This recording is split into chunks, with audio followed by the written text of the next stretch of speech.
Google তাদের pixel সিরিজে আরেকটি ফোন লঞ্চ করতে যাচ্ছে, এটি হলো গুগল পিক্সেল 9 প্রো। এই ফোনটির ডিজাইনে কিন্তু বেশ একটা চেঞ্জ নিয়ে আসতেছে। এখানে গুগল কিন্তু আমরা বরাবরই দেখি যে ডিজাইনের মধ্যে আহামরি কোনো চেঞ্জ নিয়ে আসে না, কিন্তু এই ফোনটাতে কিন্তু তার ব্যতিক্রম করে ফেলছে।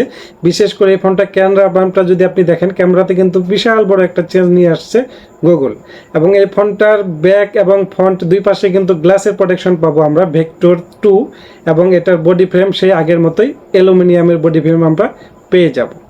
ডিসপ্লেতে পেয়ে যাব আমরা 6.7 ইঞ্চির এলটিভো অ্যামোলেড ডিসপ্লে, এবং এটার রেজুলেশনে পাবো 1344 ইন্টু 2992 পিক্সেল রেজুলেশন আমরা এখানে পেয়ে যাব। এবং এটাতে প্রোটেকশন হিসাবে দেওয়া হবে, যেটা কোম্পানি ক্লেম করেছে, এখানে কর্নিং গরিলা গ্লাস ভেক্টর 2 এর প্রোটেকশন আমরা পেয়ে যাব। তো প্রোটেকশন এবং ডিসপ্লে মোটামুটি আমার কাছে ভালোই, বিশেষ করে এটা কিন্তু HDR10 প্লাসের সাপোর্ট আমরা এখানে পেয়ে যাব। তো ফোনটির ডিসপ্লে অনায়াসে খুব ভালো মানে পারফরমেন্স করবে।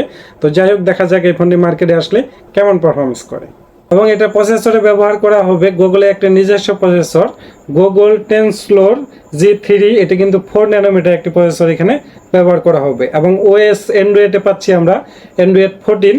এবং এটা কিন্তু ফোনটা আমরা একটি ভেরিয়েন্টে পাবো, যেমন র্যামের বেলায় একটা ভেরিয়েন্ট, এটা র্যাম পাবো আমরা 12 জিবি, এবং রমের দিক দিয়ে কিন্তু আমরা তিনটি ভেরিয়েন্ট পাবো, সেটা হলো 128 জিবি, 256 জিবি এবং 512 জিবি, এবং 1 গিগাবাইটও আমরা পেয়ে যাব র্যামের দিক দিয়ে। তো র্যাম রম ঠিকঠাকই মনে হয়েছে আমার কাছে। এবং এটা ব্যাটারি নিয়ে যদি কথা বলা যায়, এই ব্যাটারিতে ব্যবহার করেছে কোম্পানি বলেছে যে এখানে ব্যাটারি ব্যবহার করা হবে 5050 mAh একটি ব্যাটারি ব্যবহার করা হবে, সেই সাথে একটি ফাস্ট চার্জারও আমরা পেয়ে যাব।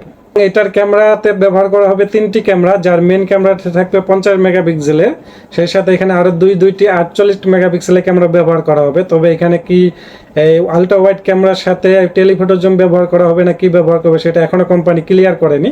তো ক্লিয়ার করলে বোঝা যাবে আসলে এখানে আমরা কি ব্যবহারে পাচ্ছি। কিন্তু এখানে 3টি ক্যামেরা ব্যবহার করবে, সেটা কিন্তু কোম্পানি অলরেডি ভাইরাল করে দিয়েছে।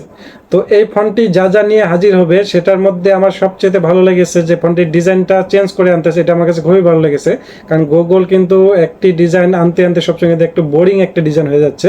সেই জায়গায় গুগল কিন্তু এখানে ডিজাইনে একটু নজর দিছে, এই বিষয়টা কিন্তু খুবই ভালো একটা বিষয়। এবং তাছাড়া বাকিবার যেগুলা গুগল প্রকাশ করেছে, এগুলা কিন্তু আমার কাছে ঠিকঠাকই মনে হয়েছে, এবং খুবই পাওয়ারফুল একটি ফোন হতে যাচ্ছে এটাও মনে করেন যে আগে ভাগে গুগল কিন্তু জানিয়ে দিচ্ছে। তো এই ফোনটি যদি লঞ্চ হয়, এটার ফুল রিভিউ নিয়ে আপনার মাঝে হাজির হব।